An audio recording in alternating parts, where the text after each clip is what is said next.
Peace, what's going down, everybody?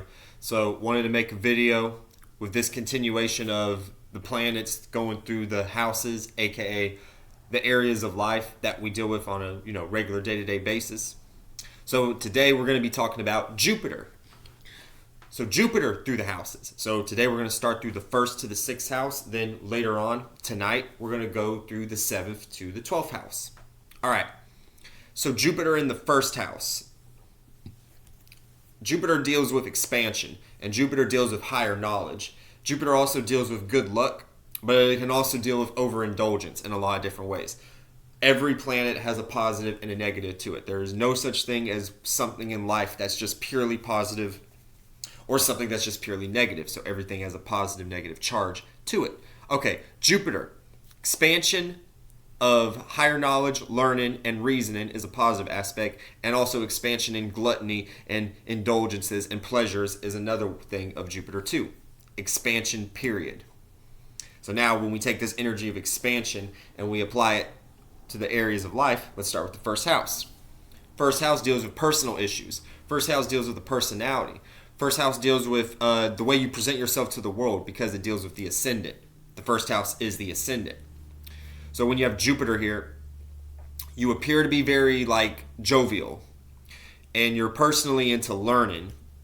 More so, and since it's the personality, which is yourself, you could be very interested in wanting to just learn more about yourself. So this could be a good placement for someone who internally travels within themselves or is constantly reinventing themselves because there's constantly expansion happening in this house. But at the same time, you may also find yourself maybe with imposter syndrome because you're expanding so much with this area of life, the first house, that you don't know what to be personally into. You have literally grown this first house, Jupiter being in the first house, and it has grown to this big field of personal things that you're into. So you don't know what to even think of. So you got to pinpoint. You got to pinpoint what you are personally into and ride that wave. You know what I'm saying? Don't ride the many waves of the many things that you're personally into. Jupiter in the second house. When you have Jupiter in the second house deals with your value systems, the way you make money, how much money you have, self-esteem. I think I already said your value systems, which can deal with morals too, but that's more so the ninth house. Now, when you have Jupiter in the second house, this area of life is going to be expanded. So the second house is going to be growing and it's going to be more broadened. So you can visually see this as like a gigantic acreage of just seeds being planted and having these multiple fruits being grown. But if you don't keep up with these many seeds that you plant, these ideas or these which when you plant the seed in your mind, that is an idea. You know what I'm saying? These could become rotten and they could shrivel away because you didn't keep up with the many things and dealing with your self-esteem and your values. There's a huge volume, aka Jupiter is expanding this area of life. However, at the same time, you could also deal with good fortune with the second house. Since it is expansion, you could always be receiving inheritances throughout your life. Because when we deal with the opposite of the second house, this is the eighth house, which is other people's resources. So that second house could get expanded enough to where other people's resources from inheritances or wills or whatnot will just fall into the second house. A lot of different aspects, but a lot of these things play out in a more in-depth level, depending on the temperament that's in the houses, aka the sign that's in the houses. But we'll deal with that in another video. Jupiter in the third house. When you have Jupiter in the third house, Jupiter is detriment. It is weakened in the third house because it rules the ninth house, and the ninth house is opposite to the third house, which is ruled by Mercury. So with Jupiter in the third house deals with ideas, your surroundings. It also deals with family members too, and your local surroundings, local schools you went to. Now, and your ability to take in ideas and everything, and your ability to learn. Now, when you have Jupiter here, since it's opposite, it's okay, there's a big expansion of your local surroundings, but it's you're not. But the thing is that the reason this is such an opposite energy is because The opposite of the third house is the ninth house, which is travel, which is expansion, aka the Jupiter, the ruler of Jupiter. Jupiter rules this house, the ninth house, which we're talking about expansion. So the third house is expanding, but it's just your local surroundings and the things that you already know. So it's great to know a lot about the things that you already know, but you need to go further in life because you're going to stay stuck. Jupiter's going to stay stuck, and it's just going to be an accumulation of just things it already knows. It's not going to know higher knowledges or other aspects of the other houses and everything like that. There could be an energy of where like you're just so comfortable being in your neighborhood, you never move out, you never want to experience the world, because since Jupiter rules good fortune, you're kind of in a situation where you probably have everything at your disposal in your neighborhood. You may have grown up in like Los Angeles, New York City, Houston, Texas, Atlanta, big cities. If you're not in America, London. If you're in Africa, Ghana, Nigeria, and stuff like that. Big cities, metropolis cities. But at the same time, that's not always the case, but it could represent that energy, and it's just more so of an allegory.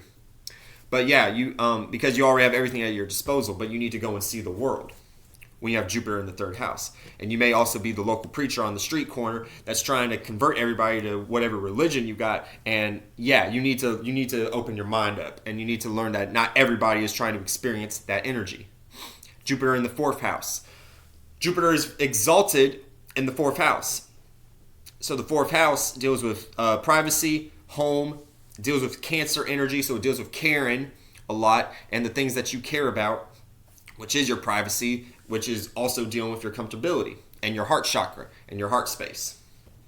So now with Jupiter being here, Jupiter is exalted here. When you deal with exalted planets, the word exalted is very close to the word exhausted. So when you exalt a planet, aka you reach it to its highest point and its highest pinnacle, to the point to where it has everything at its disposal. It got everything that it wanted for Christmas. You have everything at your disposal in the home. You have all the newest video game consoles. You have a one of those like decked out like swing set looking areas in your backyard and everything. You got your room is customized to the perfect way and everything. You know what I'm saying? Your house is beautiful. It's exalted.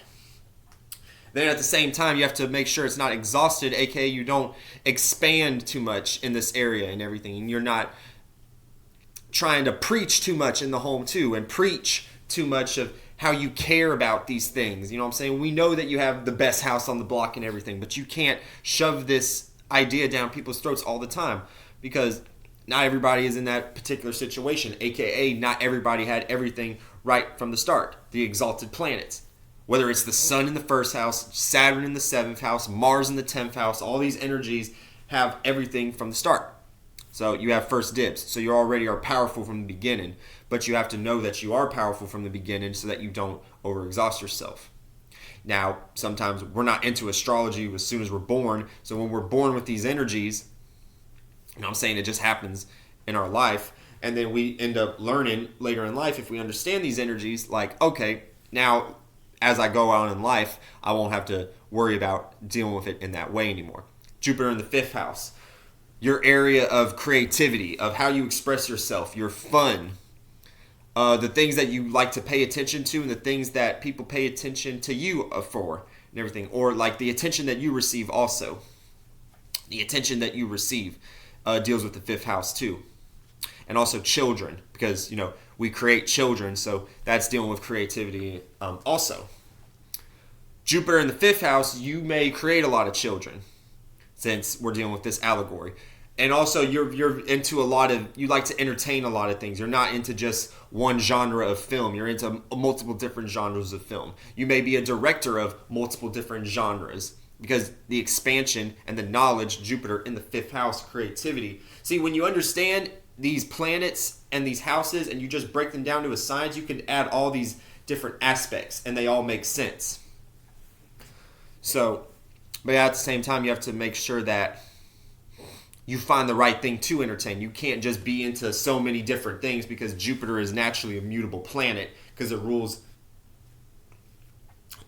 Sagittarius, which is mutable fire, and it rules Pisces, which is mutable water. So Jupiter is already into so many different things when it's in the 5th house. This is great, but you have to learn how to make it structured. And you have to learn what people you need to be with. The associations, aka the opposite of the 5th house, the 11th house, what things you need to associate with in order to find the right creative outlet to expand in, and not just have a bunch of different ideas floating around the 5th house. Last but not least for this episode, Jupiter in the 6th house. Jupiter in the 6th house, again, is not really in a house that it likes to be, because the opposite of the 6th house is the 12th house, the house of deep creativity, the subconscious realm, delusions and illusions when we deal with Neptune. But that's the co-ruler of the 12th house. Jupiter rules the 12th house also. So there's a lot of expansion that happens in this area too. But when it comes to the 6th house deals with your health. It deals with work. It deals with how you schedule things. It deals with nervousness and energy and analytical energy and the things that you like to keep detail oriented.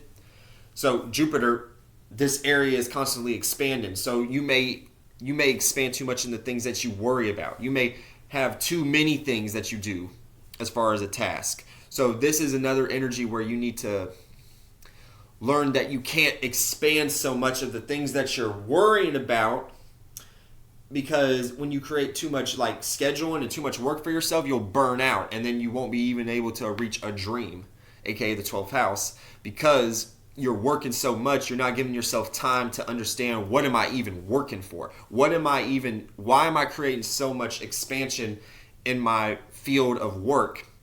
And why am I not putting enough energy into understanding, aka the opposite of the 6th house, what am I actually obtaining for a dream as far as what I'm working on? And I love y'all. Y'all hit me up at onelovejaw36@gmail.com for a reading, and hit me up at Cash App for any payments. All right, peace out.